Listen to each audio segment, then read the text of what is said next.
Welcome. Thank you for joining us on another Thursday where we talk about all things MBA admissions.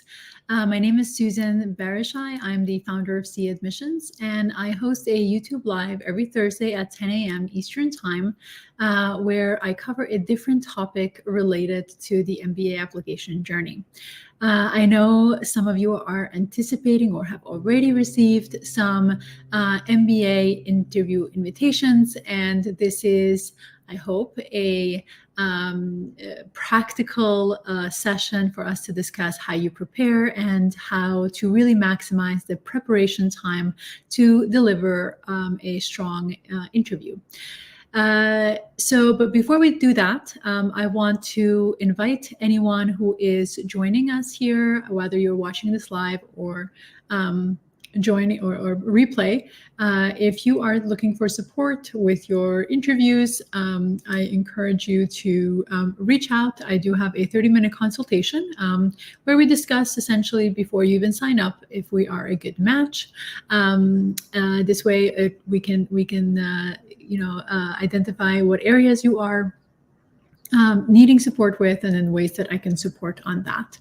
If you are going through the process of the MBA application, so you may be curious about the process and are watching a lot of different videos and preparing for your next year's application, or perhaps you are even a deferred applicant, I do have a free guide that is available on my website, ciaadmissions.com. And the free guide goes through a lot of the different components of the MBA application preparation that can be a really good starting point to get you started on this journey. So with that, why don't we get started on the presentation? And as usual, I have a few slides that I will be referencing just to anchor the discussion.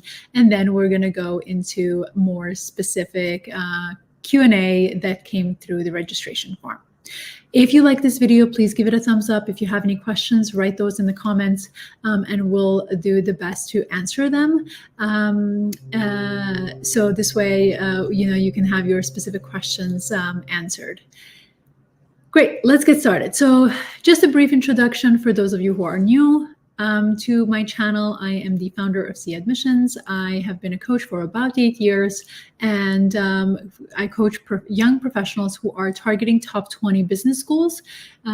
These are individuals who are really serious about the application process and want to put their best foot forward and are willing to do all the things that they need to do in order to showcase their strong candidacy. I have a 94% placement rate, which means 94% of my clients that follow the process actually gain admission to at least one of their target institutions. Today, I'm going to focus on the mock preparation for your interviews. Everyone should be doing them. So I strongly discourage you from showing up to an interview without having done the prep work required. And even if you are accustomed to interviewing, this is still a different style interview and different approach to the interview. So please make the most out of it.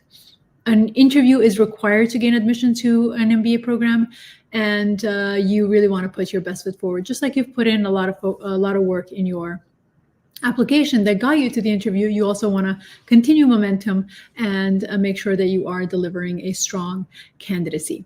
So we are going to cover why is mocks important, effective use of feedback in those mocks, elevating your presentation, and building confidence and presence during the interview. And then we have the Q&A with questions that have come in through the registration before our session. So why is a mock, why are mocks? I hadn't decided exactly which word I was going to choose here. So I included both in your interview preparation. So first and foremost, mock interviews are important because it allows you to really practice, speak out loud your preparation work. You can do amazing writing, and in your writing, your present, the sentences, everything is perfect. But if you don't deliver it to someone, you will end up reading your content in the interview, which it's not the best approach the reality is that as many mocks as you can have, as many questions as you can prepare in advance, you can still be asked questions that you haven't prepared for.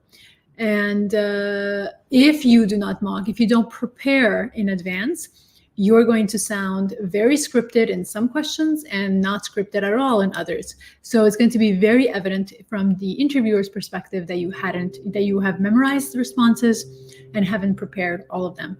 And from their perspective, they won't be able to really gauge if you're a right fit for that particular institution. So mock interviews are really important. And you can do mock interviews with friends, colleagues, anyone who is willing to give you some time to go through this process, because you should be doing a lot of mocks.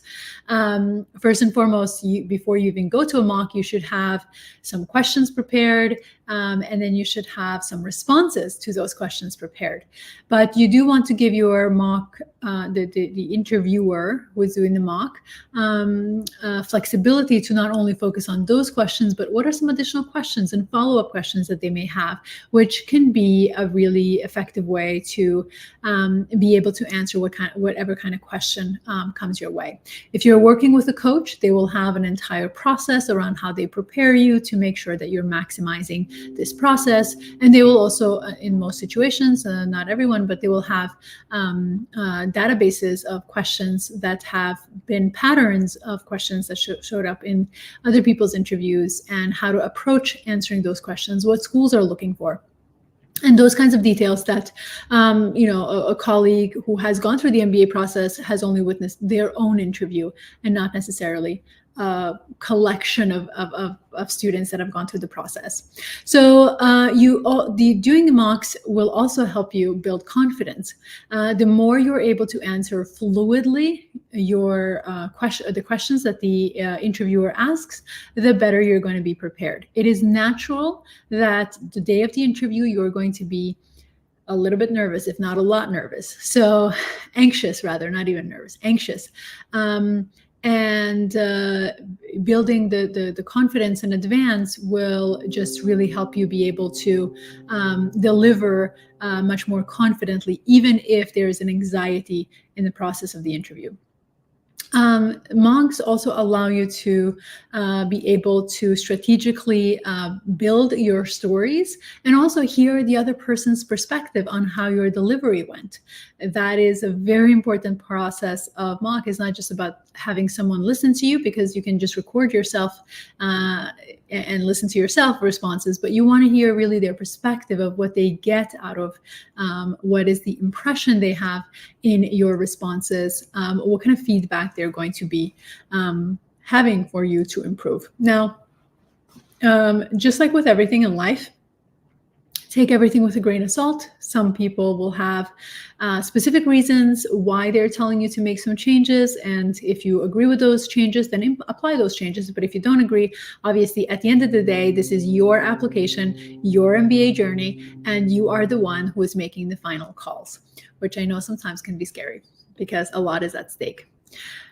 So let's talk about effective use of feedback. So someone who is providing you feedback is able to hopefully identify weaknesses in your presentation, in perhaps your example, in the way you're presenting the example, the lens through which you're presenting the example, if you're answering all parts of the question. All of those are part of the person who should be giving you feedback's job. Right? If they're agreeing to do this, maybe you can provide them with some parameters or what you're looking for, and they can provide you some commentary in that. It allows you to, by asking different people, it allows you to see how different people are reacting to it. You may see patterns of responses or commentary on your feedback that allows you to continuously improve your delivery. And then also based on the question that the interviewer is asking, so you can give them some questions for them to ask you in advance of your mock, but do allow them to ask additional questions, ask them follow-up questions, because that is only going to help you practice adaptability, which is an important component of your MBA interview. If you are not adaptable, how are you going to be able to answer the questions you hadn't prepared for?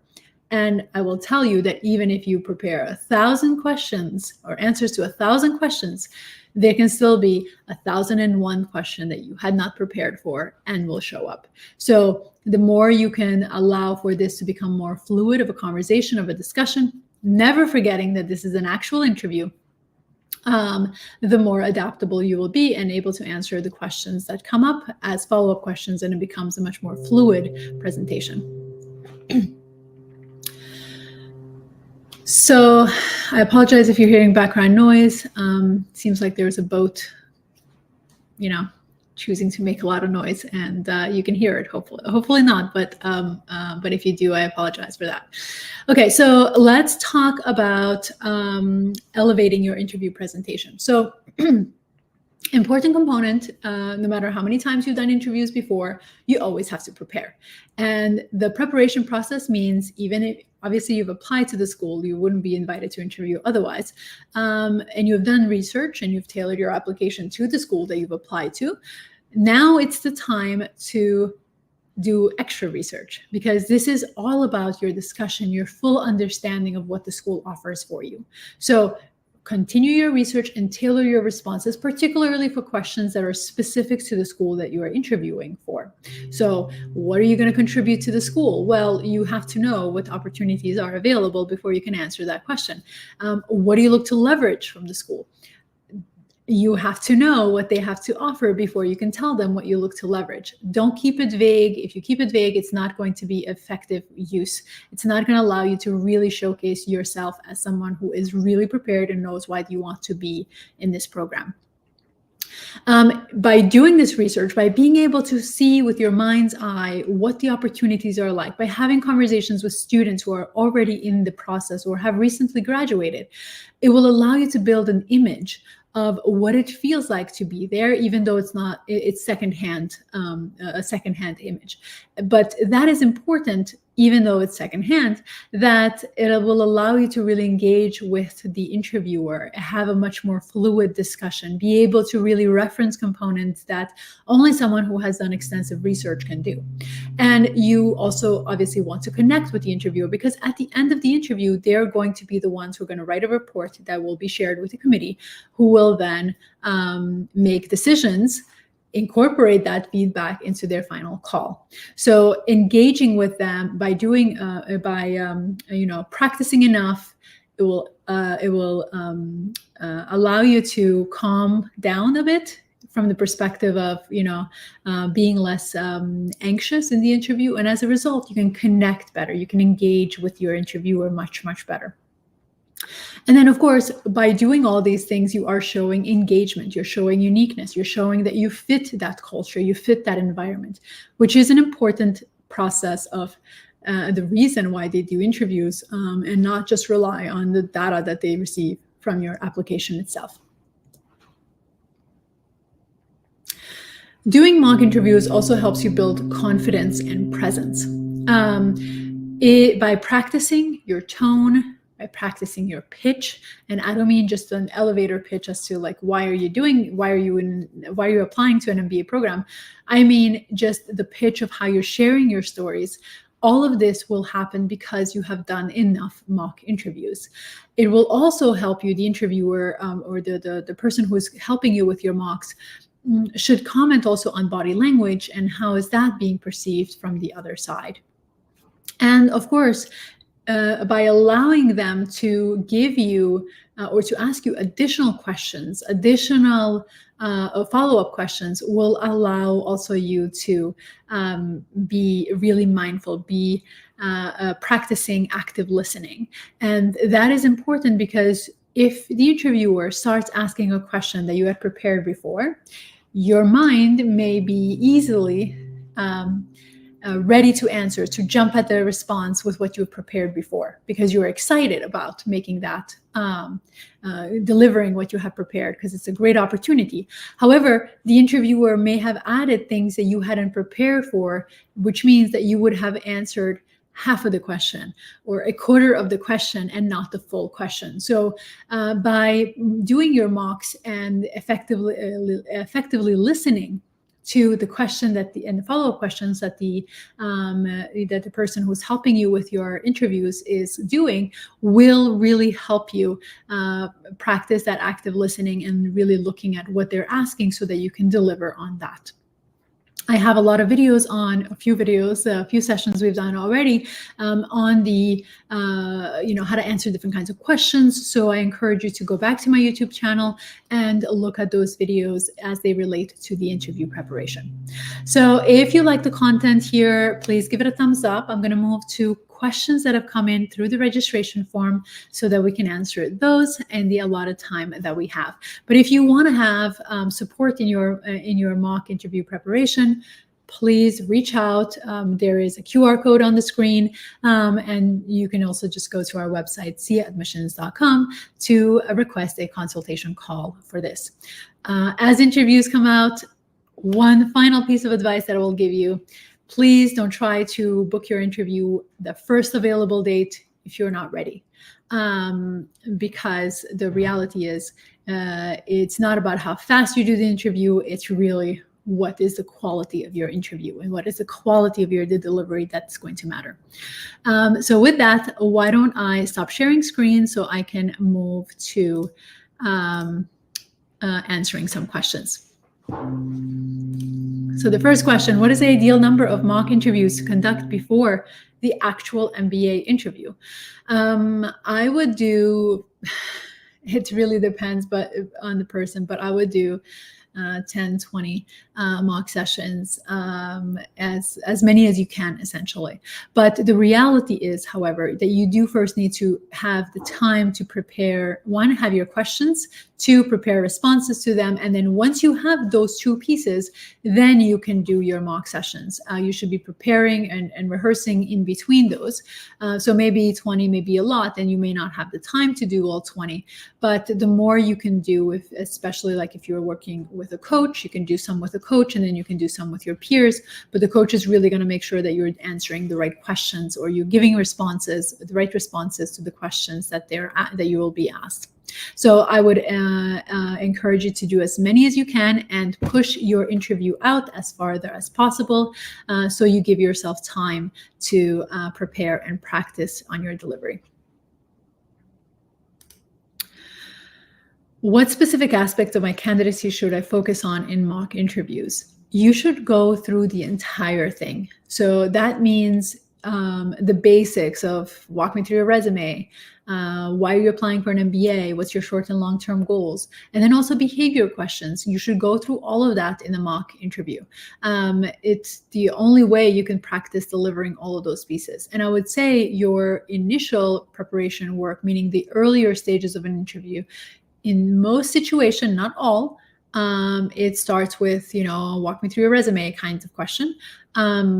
That kind of sets the stage for you. So if you mess that up in the interview, it typically leads to not feeling confident for your other questions, or feeling bad that you hadn't prepared that one and you made a mistake, and then all of a sudden everything else that you've prepared is going to be impacted. So I would suggest that you practice as much as you can, as much time as you can, do your practice, as many questions as you can come up with, you can find, to really prepare yourself for those mock interviews. So hopefully that helps. How can I use mock interviews to improve my body language and nonverbal communication?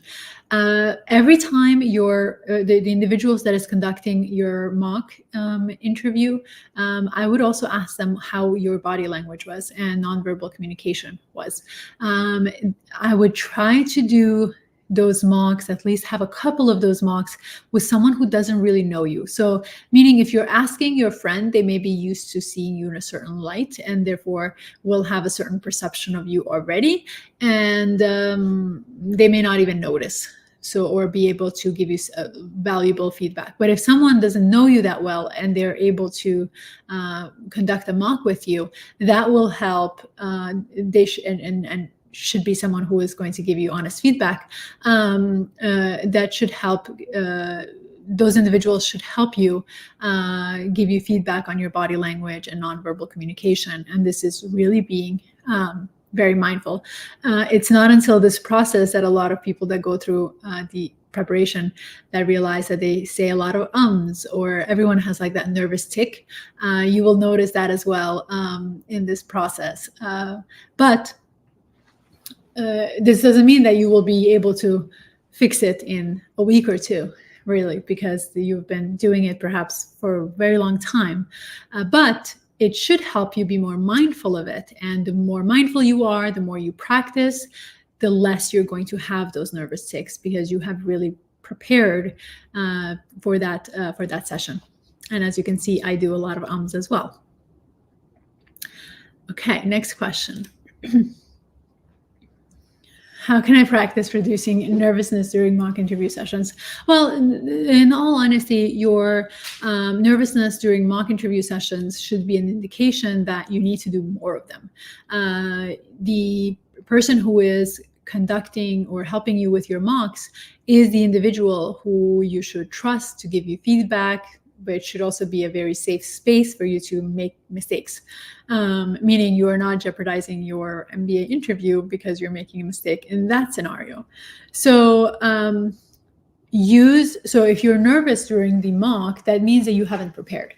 So take the time to do more prep work before you show up to your next mock sessions, because that's the only way you can really elevate your candidacy and elevate your preparation process.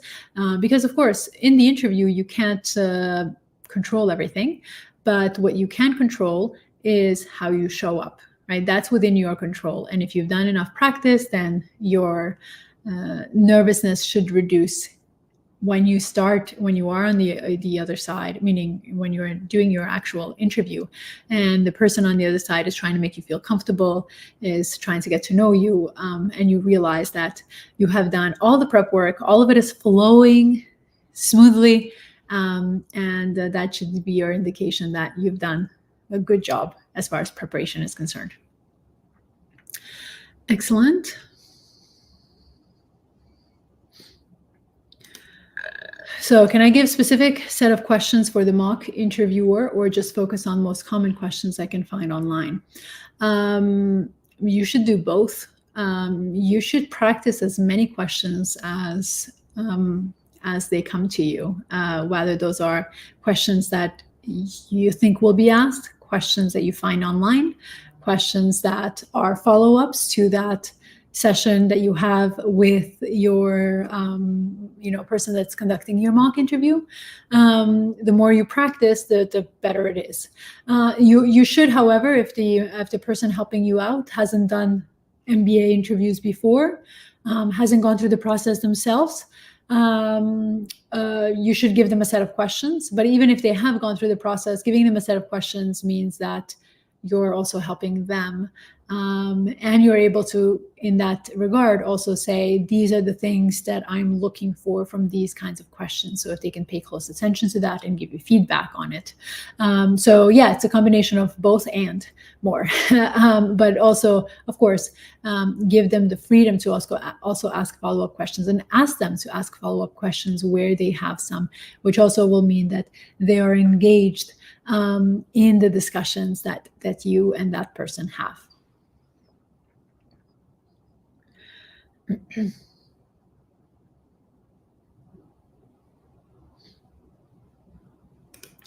What are the key differences between in-person and virtual MBA interviews? In-person interviews, there's not a lot of difference between the two. However, the virtual interviews are a little easier from the perspective of you can have your setup in front of you just the way you'll want to, meaning you have your resume, you have your notes, you have the things that you want to say, make sure you don't forget, you have your questions that you have prepared in advance for the interviewer.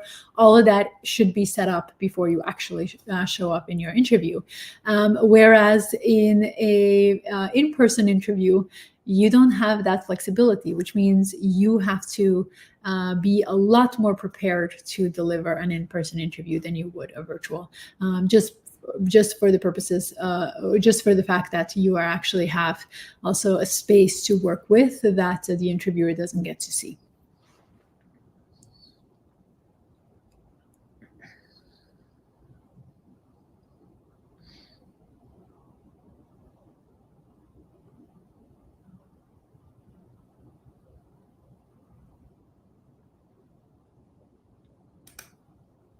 So can you provide examples of how to effectively close an interview? This will be my last question that I'm going to respond to today. So essentially, the way that you close the interview, well, first and foremost, the interviewer is going to close typically, depending on how much time you have. So interviews range between 30 minutes to 45 minutes, and some have been an hour or even longer, depending on the school, depending on who you're interviewed by. So there's a lot of variables there. But as far as closing of the interview, the interviewer is going to be the one who makes that indication. And typically they will say something like, well, that concludes our interview. Do you have any questions for me?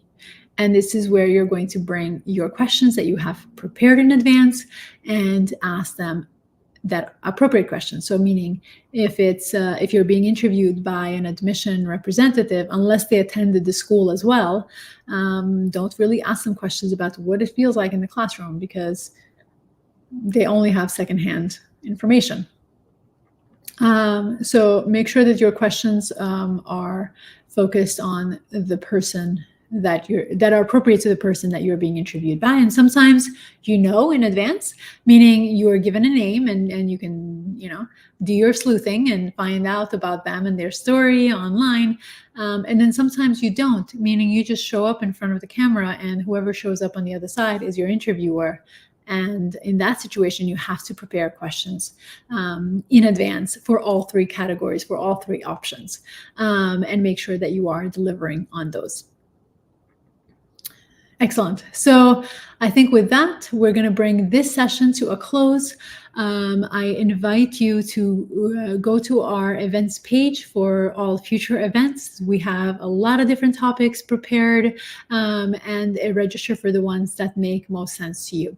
If you are interested in setting up a consultation with me to discuss your case and your profile, whether it is the interview or next year's application, please reach out. The link is on the screen, as well as on the description of this video, where you can connect with us for us to jump on a call and discuss your candidacy. With that, thank you so much for watching. I look forward to seeing you next week.